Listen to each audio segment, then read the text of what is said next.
Hello, Leony here. If this is your first time watching my videos, I'm a Fil-Am in New York on my Tagalog learning journey.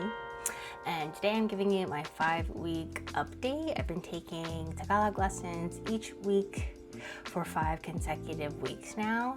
And yesterday's lesson was great. I'm going to keep up with the weekly lessons. I really haven't been able to habit stack in a way where I'm doing anything outside of it right now. Things have been just busy with work and with family and events and stuff, a lot of socializing going on, and also just trying to film and edit videos too takes up a lot of time. So I'm just trying to juggle all these new things that I'm doing just to stay consistent. But yeah, yesterday marks my 5th week on my Tagalog learning journey. Next week, my primary tutor doesn't have any time slots that work best for me. So what I would normally dedicate to my virtual italki time, I think I will dedicate to doing one lesson on the Ling app, and then actually sitting down and kind of making some flashcards for myself just to, again, really spell out sentence order or structure, word order, different types of verbs, so I can translate the root word, some vocab, right? Some what does this root word mean, as well as different conjugations for the mug, ma, and verbs. Because even though I can apply what I'm learning, I still am relying on the notes or the lessons from the previous week to help me catch up and recap what was discussed or covered the week prior. That's just a little update on how my weekly italki lessons have been going. So skipping italki next week, but then picking back up for my 7th and 8th week. Today, I had the pleasure of meeting with my new fellow Fil-Am friend, also located on the East Coast. They actually followed me on Instagram, and when I wasn't familiar with who this person was, so I clicked on their profile and saw that they had also filmed a lot of videos of them on their Filipino language learning journey throughout the year. So this new friend has been very consistent with their Tagalog learning journey, which was really just so inspiring to me, and just kind of makes me keep going, right? To see how far they've come and for how long and how consistent they've been makes me feel hey, there are others out there. It's something I want to keep up with, again, literally for the rest of my life. So to see other people who are doing just that, who did not grow up speaking Tagalog right off the bat as a kid or even in their teen years, it's really inspiring to see them pick it up as an adult and put it into practice. I can't remember they followed me. I reached out to them. I slid into the DMs to make a friend, and we had a virtual, intro meeting, one-on-one. Kind of started off in Tagalog, and then just really kind of got back into English. I'm just going to tell you what those words are from our conversation that I needed a translation for. And then I'm also going to pass along some of the tips that were shared with me to pass on to you, and just to see what sticks. Early on in our conversation, I think we were just talking about where we live. My friend also lives on the East Coast, which really made this the time zones or planning and scheduling our virtual meeting pretty easy. Yeah, we just met on a Saturday morning here. And the first word that was said that I actually did not know was it magulang? Hopefully I'm pronouncing this right. Honestly, it's already been an hour or so since I don't know. But at first I thought they said ulam, and then I thought they said mag-ulam, but really what they were saying was magulang. All right, so ulam I've heard before, right? And that means it's more of the integral part of a Filipino dish, so something maybe that you're eating alongside your rice or your salad, I guess.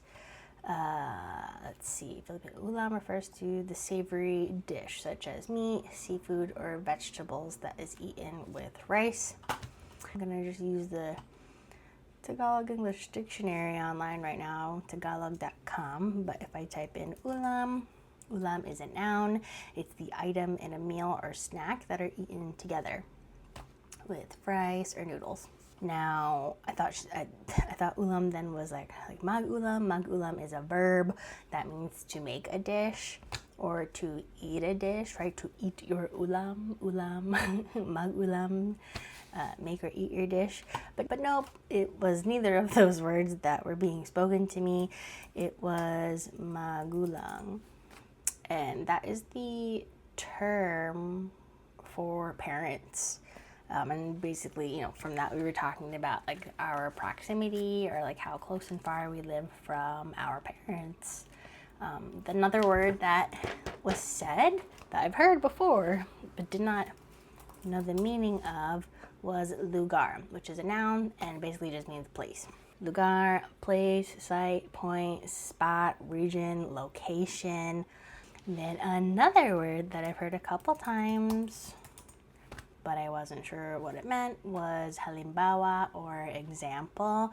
So, okay, I'm using Tagalog.com right now, but basically it's if we're gonna say this statement in English, give me an example. Tagalog.com has bigyan mo ako ng halimbawa.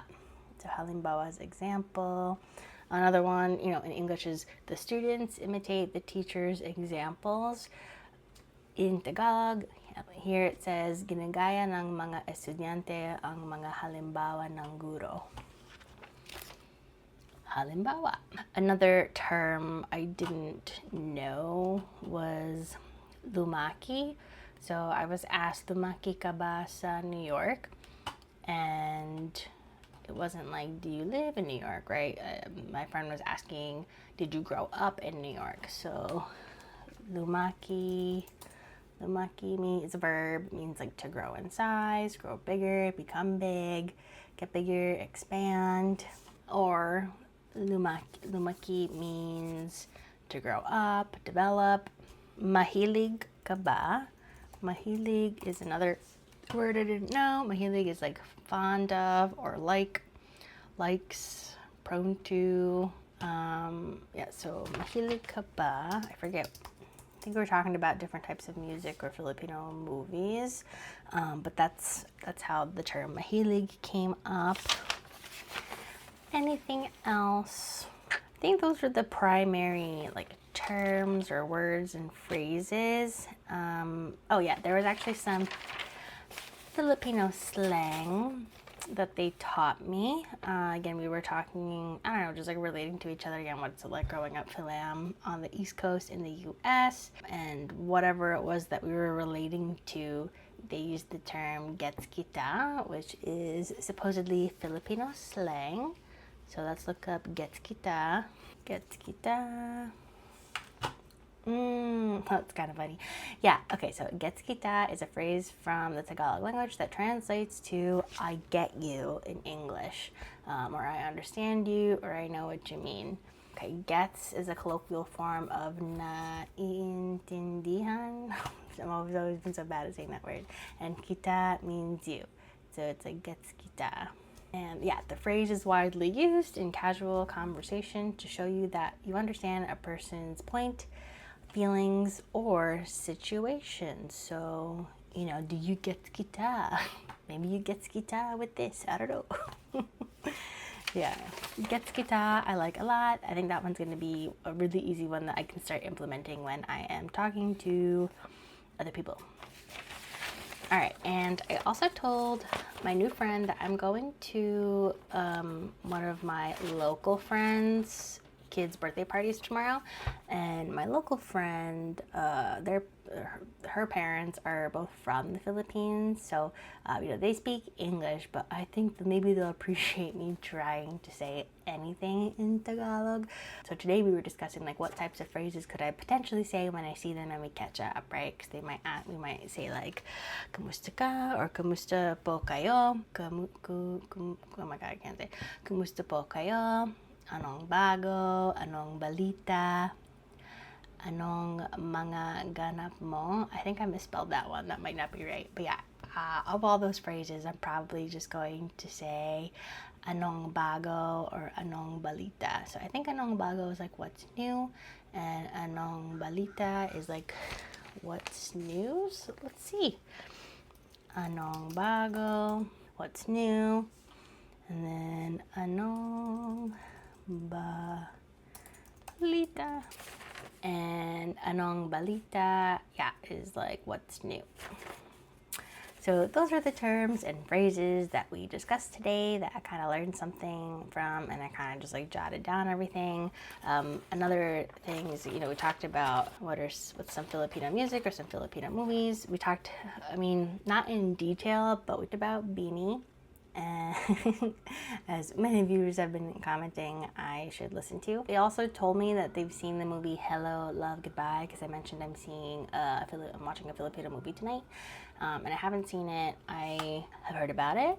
I will try and watch that too. Yeah, my new friend shared that they started their Tagalog learning journey like almost a decade ago, probably like back in 2015, starting out with using Pimsleur, which I'd never heard of before. I guess it's one of the tools, traditional teaching methods. I don't know, they use Pimsleur. I'd never heard of Pimsleur before. You know, I've heard of things like Rosetta Stone. I don't know if there ever was or is a Tagalog Filipino version, but they started with Pimsleur, and then they like progressed to taking one-on-one lessons, I think at the time, with Tagalog with Kirby. And I've definitely seen Tagalog with Kirby on Instagram before, and eventually progressed to taking lessons on Italki, which is what I'm currently using and have been using for the last 5 weeks and counting. Here are some of the tips. Like, one of the things that my friend mentioned is that they kind of have another like professional tutor who's like trained to teach Tagalog, and I would say that that is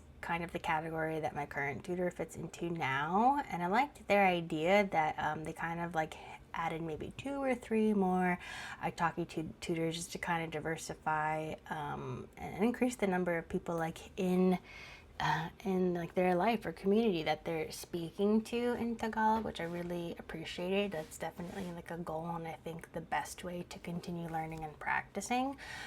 So I don't know how soon, but I definitely in the future see myself like having more of like a community mentor, right? And even today's friend can kind of be considered that community tutor as well. Great idea.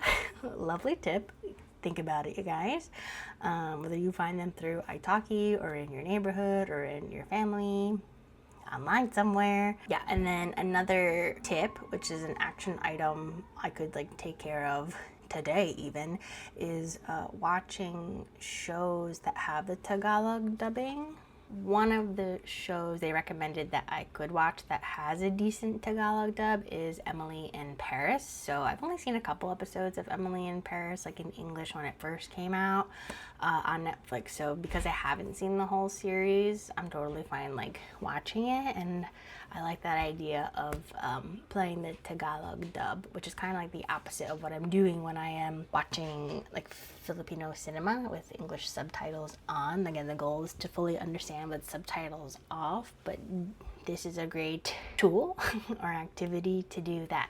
So watching a show like Emily in Paris on Netflix that has a Tagalog dub, so maybe I could like be reading it in English if truly necessary, but listening to it in Tagalog. So I'll give that a try and report back and let you know how that's going. So yes, challenging myself to keep up with my weekly lessons or practice somehow.